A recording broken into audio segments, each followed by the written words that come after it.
The top-ranked Oregon Ducks are flying high at the top of college football right now. Will the 20th-ranked Illinois Fighting Illini give them a test at Autzen Stadium on Saturday afternoon? From LA to Piscataway, all Big Ten all year long. This is Big Ten 10. Hello, everybody. My name is Rat Poison. I believe the Oregon Ducks are the best team in college football. I believe they have the best win in college football, beating Ohio State just a couple of weeks ago. Their offense is absolutely loaded with playmakers. Their defense has guys in the secondary that lock you down. They have guys in the defensive front that get after it. Their depth of talent is absolutely insane. These are the type of voices that maybe Dan Lanning wants to keep out of his locker room, and he doesn't want his players to listen to the rat poison right now that surrounds this Oregon football team. Of course, Dan Lanning spent a year under Nick Saban. He learned a lot from Nick Saban, and maybe that's one thing, right? A reporter asked him during his press conference this week, hey, you're number one for the first time since 2012. What does that mean to your program? What does he respond? Who cares? I believe Dan Lanning is an extremely focused head coach, and I believe Dan Lanning is focused on keeping the standard of Oregon football and keeping to raising the bar and raising that standard. I said it a few weeks ago. I think the remainder of this schedule, Oregon needs to keep on focusing on themselves. They are going to be favored in every single game the rest of the season. So they need to keep on raising that very high bar that already exists in Eugene, Oregon. This is going to be a matchup where they have the speed advantage, where they have the skill advantage, where they have the size advantage. But they can't come out flat, and they need to play a great game right away. And that's really where I want to start with my preview when I talk about the Oregon Ducks. I think they need to get up early, and they need to stay up through the entirety of this football game. The longer that this stays a one-score game, the longer that this stays a close game, favors a team like Illinois. This is an Illinois football team that is 8-3 in one-score games over the last two seasons. They are 3-0 in close games this season. I want to see Oregon put that speed and skill advantage on the perimeter on display. I think when you look at the remainder of the schedule for the Ducks, and I think when you look at the Big Ten in general, when you face a team like Oregon, you want to get them to play in a box. You want to get them to play between the tackles, so to speak. Because once Oregon gets outside the perimeter, that's where they have their advantage. Because when you get it to Tez Johnson, when you get it to Evan Stewart, who's been a really good deep threat down the field, when you get it to Trayshawn Holden, when you get it to Kenyon Sadiq, Jordan James gets to the outside, even Noah Whittington, like you get all of these guys involved, that's where the Oregon Ducks have the advantage. So I want to see Oregon take some shots down the field potentially, get it to Tez Johnson in space. You get it to Tez Johnson on the screen, you get it to him on a short passing concept, and he's got a 3 to 4 yard cushion. He's got the ability to make that one guy miss and take it to the house. The longer this game stays within striking distance, maybe the more Illinois can hang in this game. You need to be explosive early on the offensive side of the ball. I also think you need to get off the field on the defensive side of the ball. One thing Oregon can't let Illinois do is play ball control. Illinois rushed the football pretty well. Even though against Michigan, even though Caden Fagan, their leading running back coming into the season, is out for the season with a hyperextended knee, they still have a solid trio of running backs back there. You've got the experienced power guy in Josh McCray. You've got a quicker guy that can get to the outside in Aiden Lawfrey. You've got a younger guy in Kaleo Valentine that's also in that backfield. So if they can get first down after first down after first down, if they can win some of these time of possession battles, this is Illinois that I'm talking about, if they can win some of those battles, right, once again, that keeps the game closer for a longer period of time and puts it in danger once you get to the third quarter, once you get to the fourth quarter. Oregon, with all of this advantage on paper, they need to exercise it early, get Illinois out of their game plan, get Illinois out of their comfort zone, and that's when you can really start to tee off on this Illinois Fighting Illini team. Isolate the matchups on the perimeter, play outside the box, keys to victory there, certainly, for the Oregon Ducks. Now, let's talk about the lines a little bit, because Oregon, of course, we know, has two of the best tackles in all of college football. They might have the best tackle combination with the Johnny Cornelius on one side, the great Josh Connerly on the other side. Illinois has a disruptor that Oregon needs to keep an eye on. Of course, that's Gabe Akes. He had a fantastic game last week, getting after the quarterback, punching balls out, forcing fumbles, all of that sort of stuff. Akes, 5.5 sacks this season. That's second in the Big Ten. 7.5 tackles for loss. That is fifth in the Big Ten. Now, I say that's one thing that Oregon needs to focus on, but this is also a challenge for Gabe Akes, certainly going up against some of the best tackles in the Big Ten Conference, if not all of college football. Like, look back to that game against Ohio State. JT Tuimoloau didn't do much of anything. Jack Sawyer didn't do much of anything, right? If Oregon is able to play well against that type of talent, I think that they can match up against a guy like Gabe Akes.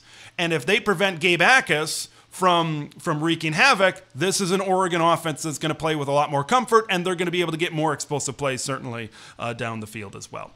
Big question I have in this game is which Illinois run defense is going to show up in this game. You look at what they did against Purdue a couple of weeks ago in that second half, but it was not good. They gave up 239 yards on the ground to the Boilermakers, a team that many believe is the worst team in the Big Ten. But then you flip forward the next week, which was last week, going up against the Michigan team that all they can do is run the football. And I thought Illinois stepped up, and I thought the Illini played pretty good. They stifled the Michigan run game, just 114 yards on the ground for the Wolverines. 3 yards per carry. I thought Tayra Edwards really stepped up and played a good game. We talked about Gabe Akes as well, Dennis Briggs as well on that defensive line. So I think the big question in this game, which defensive line is going to show up? Now, that's for Illinois.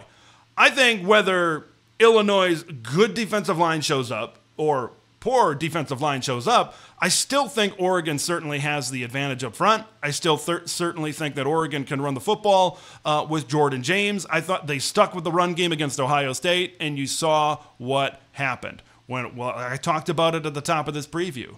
The speed advantage, the skill advantage, and they have the size advantage certainly up front. But just how much can Illinois make life difficult for Oregon running the football? I think that depends on which defensive line shows up for the Illinois Fighting Illini in this game. Now, let's flip to the other side of the line, the Illinois offensive line.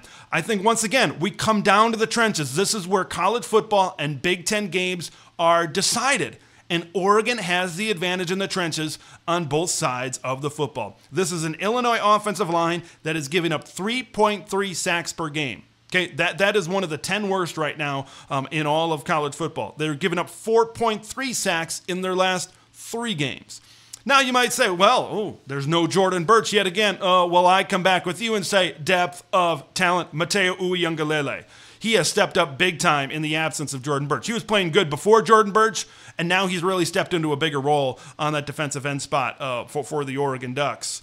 3.5 sacks over the last 4 games for Mateo. 5.5 sacks total this season. He is tied with Gabe Akes for second in the Big Ten. He is one of the Big Ten's top disruptors right now. So, if Oregon has Derek Harmon and Jamari Caldwell, those 2 big bodies, right? If they push back and Illinois is not able to run the football, okay, Luke Altmaier, he's proven to be a good quarterback. They've got good weapons with Zachary Franklin. They've got good weapons with Pat Bryant. Certainly on the outside, that's when you unleash Mateo Uiagalelei in a matchup that I think favors him and his speed coming off the edge. I think that's going to be a very difficult matchup for Illinois to stop within this football game. So no matter if Illinois is trying to run the football or throw the football, I think it is going to be extremely difficult, and they are at a disadvantage against Oregon in no matter what they choose to do in that respect. Now, last thing, I want to talk about turnovers. When you have a game like this where Illinois is going on the road and you know the talent disparity that exists, you need to find a way to take a shortcut. You need to find a way to maybe get some short fields. Take possessions away from the Oregon Ducks. Illinois needs to create turnovers in this game. Oregon needs to play clean in this game. Illinois has forced 8 interceptions this season. That is third in the Big Ten. Xavier Scott has 3. Torrey Cox and Miles Scott also have 2 this season. Now, Dylan Gabriel played a very clean game, maybe the best game of his college football career against the Ohio State Buckeyes. A big old goose egg in terms of interceptions. But when you look at Dylan before that, and really this 4-game stretch, he's thrown 4 interceptions over the last 4 games. Like, look at those games against UCLA and Michigan State, where he threw interceptions in the red zone. Now, they were ahead by enough where it didn't really matter at that point of time. But and if Illinois is able to force some turnovers early in this game, what does that do? It takes away Oregon scoring possessions, and it gives you extra possessions. That's what Illinois needs to do. To do what? What did we talk about in the beginning of this thing? Keep this game as close as you can for as long as you can. And it's not just intercepting the ball that Illinois does well. Illinois is 5th in the country and leads the Big Ten in forced fumbles with 10, 13th in the nation in turnover margin, and 2nd in the Big Ten right now. They need to find a way to force turnovers. You can't play this game straight up. You can't play goose eggs in the turnover column and expect this to be a 1-possession game in the 4th quarter. If this is a straight up game, if this is a game where both teams are playing clean football, Oregon's going to be leading by 2 scores. Oregon's going to be leading by 3 scores. You can't get in a track meet with the Oregon Ducks. That's not how Illinois is going to win. Illinois needs to try to keep this game in a box.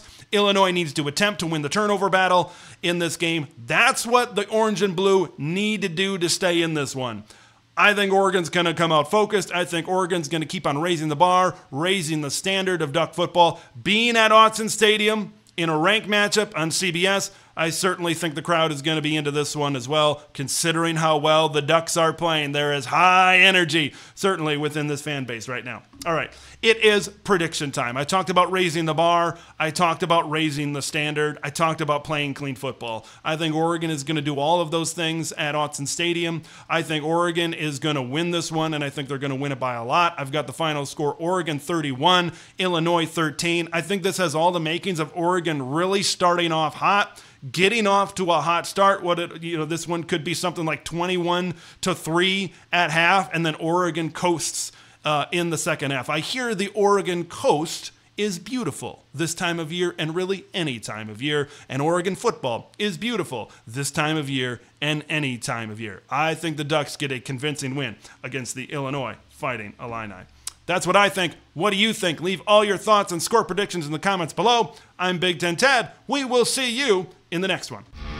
Thanks for watching Big Ten Ted, where it's all Big Ten all year long.